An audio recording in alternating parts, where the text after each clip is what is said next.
నమస్తే, welcome to our channel. నేను పద్మిని. ప్రస్తుతంతో పాటు ప్రముఖ ఆధ్యాత్మికవేత్త, దత్త ఉపాసకురాలు, శ్రీపాద శ్రీవల్లభ దత్తపీఠం వ్యవస్థాపకురాలు శ్రీమతి లతా దత్త గారు మనతో పాటు ఉన్నారు. మాట్లాడదాం. అక్క నమస్తే. అక్క నమస్తే రా పద్మిని, ఎలా ఉన్నారు? చాలా బాగున్నాను.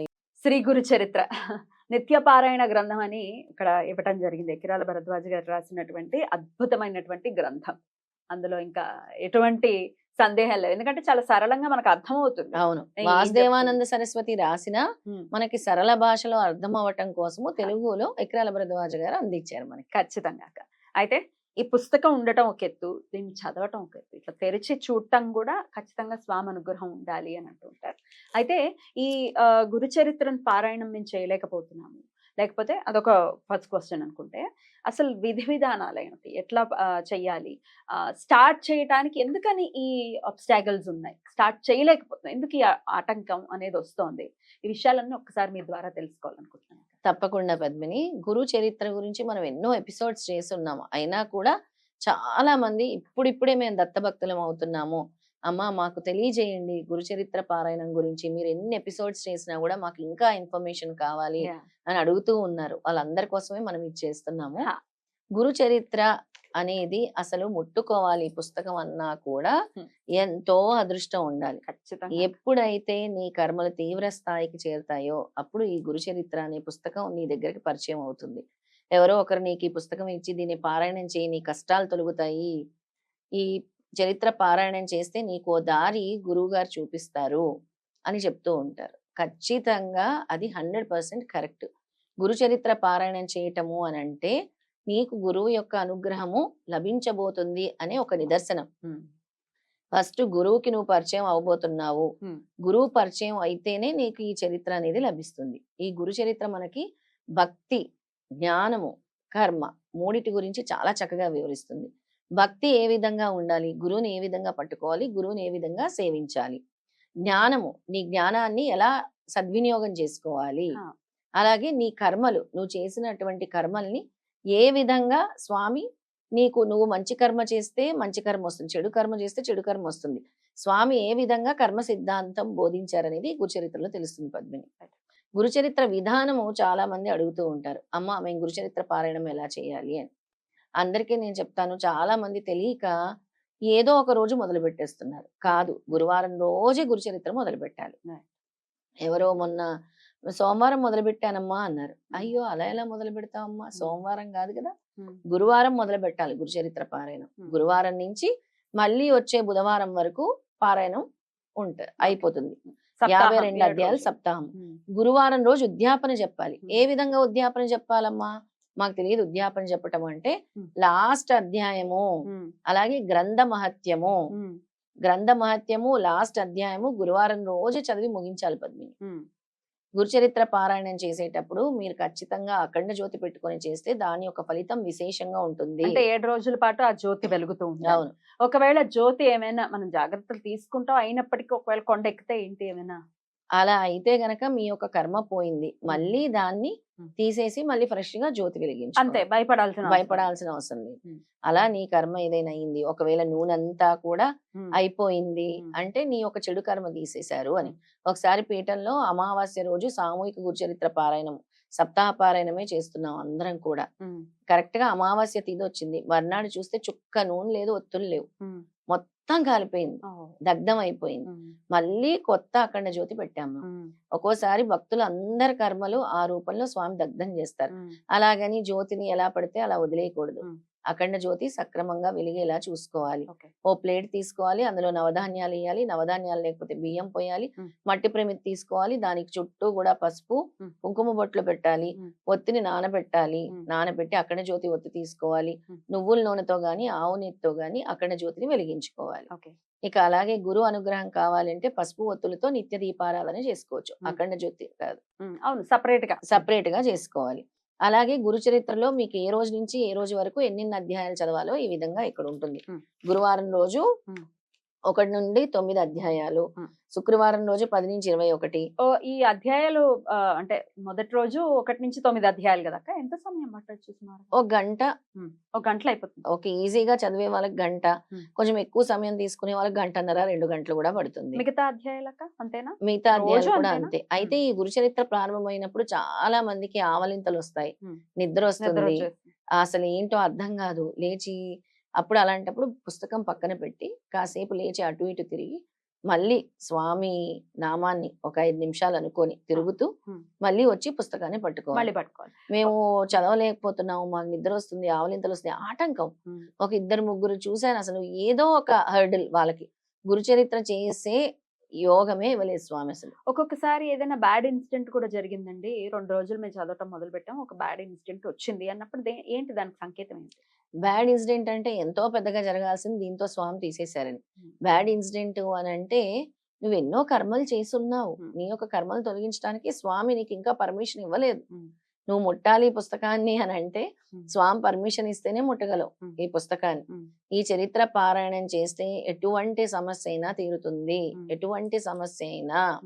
మా గురువు మాతో ఎన్నో సార్లు ఈ సప్తా పారాయణాలంటే 7 వారాలు చేయించేవారు. 49 రోజుల దీక్షలు ఎన్నో సార్లు చేశాము. కంటిన్యూ 49 డేస్ దీక్షలు చేశాము మేము. వాళ్ళు ఆత్మశుద్ధి లేనిది శరీర శుద్ధి ఏలరా అని మమ్మల్ని బోధించేవారు మాకు. అంటే నువ్వు ఆ స్థాయి దాటిపోయావు అని మనకి ఒక లెవెల్స్ ఇస్తూ ఉంటారు ఆధ్యాత్మిక మార్గంలో కూడా. గురువు గారికి తెలుస్తుందన్నమాట. అప్పుడు చెప్తూ ఉంటారు, అంటే చాలా శుభ్రం అనేది పాటించాలి, ఇల్లు శుభ్రం చేసుకోవాలి, దేవుడి గది శుభ్రపరచుకోవాలి, తలారా స్నానం చేయాలి, కొంచెం మడిలాగా పాటిస్తేనే మంచిది గ్రంథ పారాయణం చేసేటప్పుడు.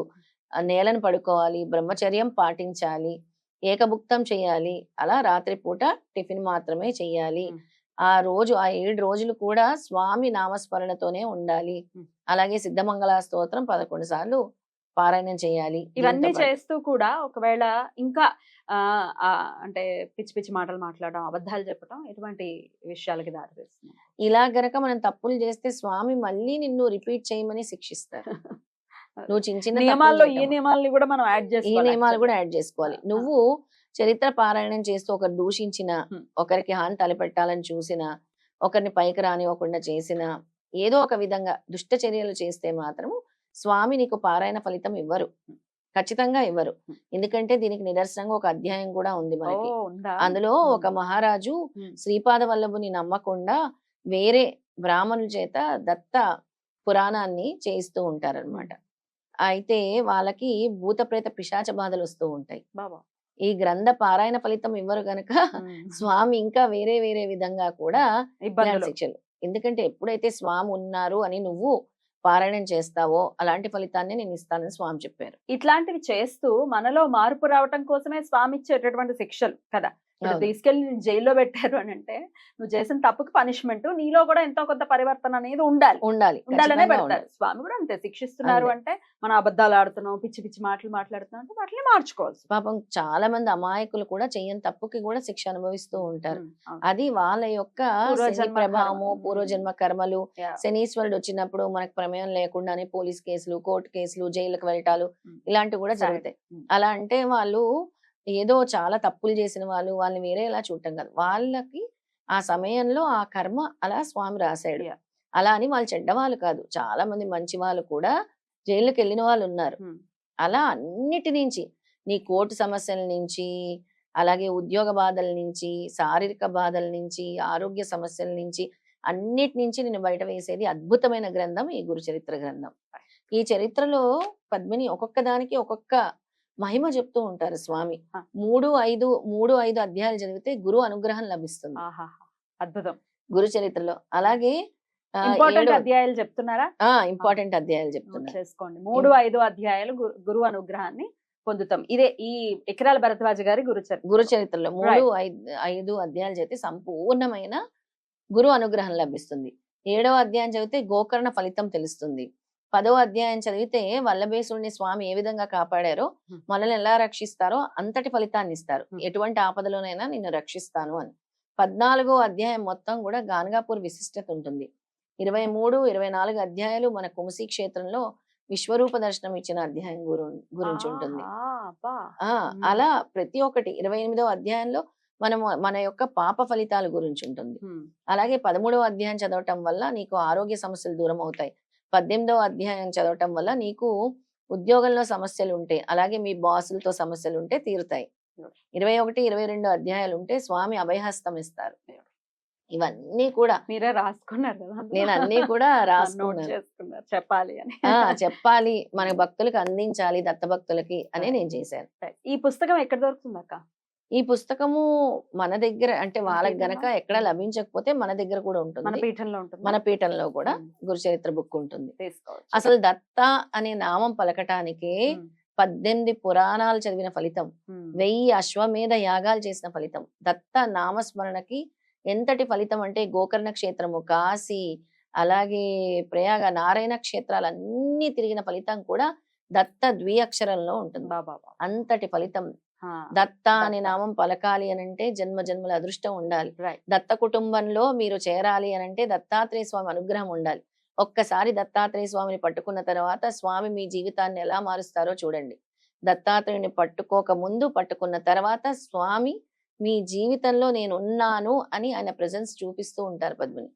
దత్త అని ద్విఅక్షరం యొక్క ఉమ్. ఫలితాన్ని ఇంకొక ఎపిసోడ్ లో మనం తప్పకుండా వివరంగా మాట్లాడుకుందాం. నేను అదే వివరంగా చెప్పబోతున్నా. మాట్లాడుకుందాం. తప్పకుండా అక్క, చాలా బ్యూటిఫుల్ గా ఎక్స్ప్లెయిన్ చేశారు. మరి గురు చరిత్ర పారాయణ విషయంలో ఇంకా ఏమైనా సందేహాలు ఉంటే ఖచ్చితంగా comment ఇంకొక section లో మెయిన్ పాయింట్ పద్మిని, ఉమ్. గురుచరిత్ర పారాయణం అందరూ చేస్తున్నారు. అందరికీ కూడా నేను చెప్తాను 52 అధ్యాయాలు బుధవారానికి అయిపోతాయి. అవును. మరి గురువారం ఉద్యాపన ఎలా చెప్పాలి అని అంటే ఉమ్. లాస్ట్ 52వ అధ్యాయం గురువారమే ముగించాలి.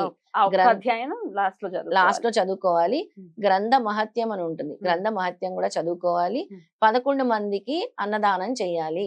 గురువారం స్వామి నాడు. వచ్చి గురువారం ఉమ్. నాడు ఉమ్. 11 మందికి అన్నదానం చేసి స్వామి వచ్చి మీ భిక్ష స్వీకరించాలని కోరుకోండి. ఉమ్. ఒకవేళ ఎవరికి చేయాలో తెలియకపోతే దత్త భక్తులకు చేయటం వల్ల కూడా అనంతమైన ఫలితాన్ని స్వామిస్తారు. దత్త కూడా. భక్తులు మరి ఒకవేళ మీరు పీఠానికి ఒకవేళ ఇవ్వాలనుకుంటే ఇచ్చుకోవచ్చు, లేకపోతే ఏదైనా దత్తాత్రేయ స్వామి గుళ్ళకి ఏమైనా డొనేట్ ఎక్కడైనా ఇచ్చుకోవచ్చు. పీఠానికి ఇవ్వచ్చు, దత్తగుళ్ళకి ఇవ్వచ్చు, అనాథులకు ఇవ్వచ్చు, వృద్ధులకు ఇవ్వచ్చు, ఉమ్. ఏమీ లేని వాళ్ళకి ఇవ్వచ్చు, పశుపక్షాదులకు కూడా ఇవ్వచ్చు. కానీ 11 మందికి ఉమ్. అన్నదానం చేయాలి. స్వామి మీరు వచ్చి నా యొక్క భిక్ష స్వీకరించాలి, నాకు ఈ పారాయణ ఫలితాన్ని మీరు ప్రసాదించాలి అని కోరుకోవాలి. అద్భుతం అక్క. చాలా బ్యూటిఫుల్ గా ఎక్స్ప్లెయిన్ చేశారు. ఇంకా ఏమైనా సందేహాలు ఉంటే మాత్రం ఖచ్చితంగా కమెంట్ సెక్షన్ లో తెలియచేయండి. అలాగే ఆ గురుదేవుడిని స్మరించుకుంటూ మనం అందరం జై గురుదత్త అంటూ కూడా కమెంట్ చేద్దాం. అంటే రాతపూర్వకంగా కూడా మనం ఎంతో కొంత తప్పకుండా పుణ్యాన్ని చాలా చక్కగా చెప్పావు.